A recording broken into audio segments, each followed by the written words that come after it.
Hey, salut la gang, c'est JP pour l'école du jeu et aujourd'hui je vous propose d'apprendre les règles de Boon Lake en 5 minutes, un format condensé qui devrait vraiment vous donner une bonne idée de comment y jouer. L'école du jeu, en partenariat avec la boutique L'Imaginaire, au-delà de vos attentes.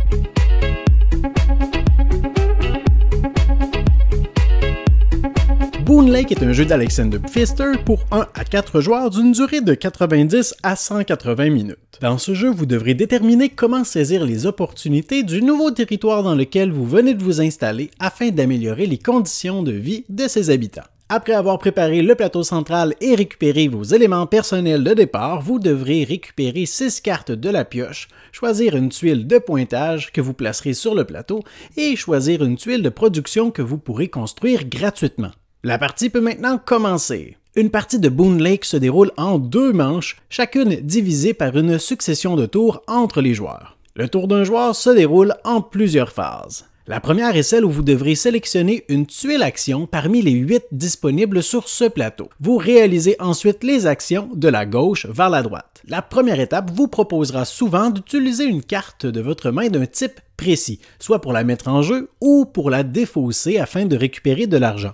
Puis vous pourrez réaliser l'action principale de la tuile dont nous reparlerons dans quelques instants. Finalement, la dernière portion de la tuile est généralement résolue par tous les joueurs. Une fois que c'est fait, vous trouverez sous la tuile le nombre de cases maximum que vous pouvez parcourir en navire sur la rivière. Vous pourrez ensuite récupérer la récompense inscrite sur votre tuile d'arrivée. Finalement, la tuile choisie doit être déplacée au bas du plateau. Prenez note que si vous choisissez l'une de ces actions, vous devrez d'abord perdre quelques points avant de les résoudre. Voici donc la structure d'un tour de jeu. Bien évidemment, les tuiles choisies vous permettront d'effectuer une multitude d'actions différentes, dont voici quelques exemples. L'action d'exploration permet d'ajouter de nouvelles tuiles sur le plateau central et de récupérer la récompense ainsi recouverte. L'action de développement permet de récupérer un habitant à partir de votre range et de l'envoyer sur un emplacement libre d'une tuile précédemment placée sur le plateau.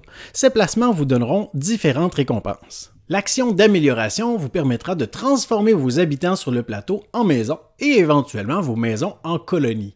Pour cela, vous devrez toutefois respecter les restrictions inscrites sur votre plateau, mais par la suite, chaque bâtiment construit vous rapportera un nouveau revenu. L'action de jouer une carte vous permet de choisir une carte de votre main et de la construire. Pour cela, vous devez être en mesure de payer les pièces, vases ou autres ressources indiquées pour ensuite en récupérer les bénéfices. Pas de problème pour payer les pièces et les vases puisqu'ils sont accumulés grâce à ces jetons. Toutefois, pour payer les ressources, vous devrez prouver que vous êtes capable de les produire. Cette carte, par exemple, vous demande de produire 2 argiles et une pierre. Les bâtiments de production accessibles produisent une ressource, à moins d'être améliorés et d'en produire 2. Pour produire des ressources supplémentaires, il faut déplacer ces bateaux.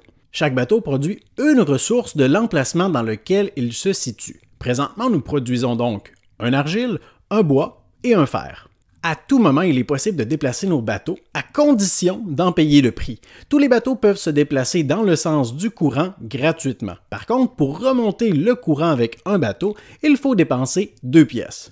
À la place de mettre une carte en jeu, il est toujours possible d'accomplir un projet spécial, vous n'aurez qu'à payer le coût nécessaire et récupérer les récompenses. D'autres actions spéciales peuvent vous permettre d'élever du bétail dans les pâturages, de marquer des points en fonction de vos implications dans chacune des régions et de moderniser vos technologies en récupérant des leviers que vous pourrez activer à tout moment pour en récupérer les bénéfices.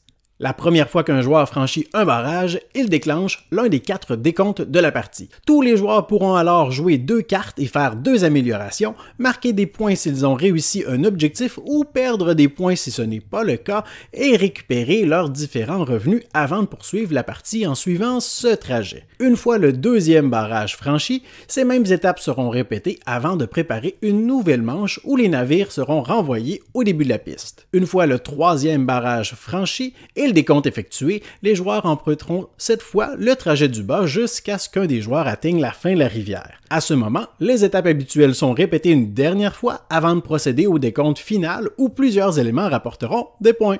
Alors voilà pour ce qui était de la présentation de Boon Lake dans un temps record. J'espère que cette vidéo vous aura été utile. Si c'est le cas, laissez-moi bien évidemment un pouce vers le haut et considérez vous abonner à notre chaîne si ce n'est pas déjà fait. Moi je vous dis merci pour votre écoute. À la prochaine.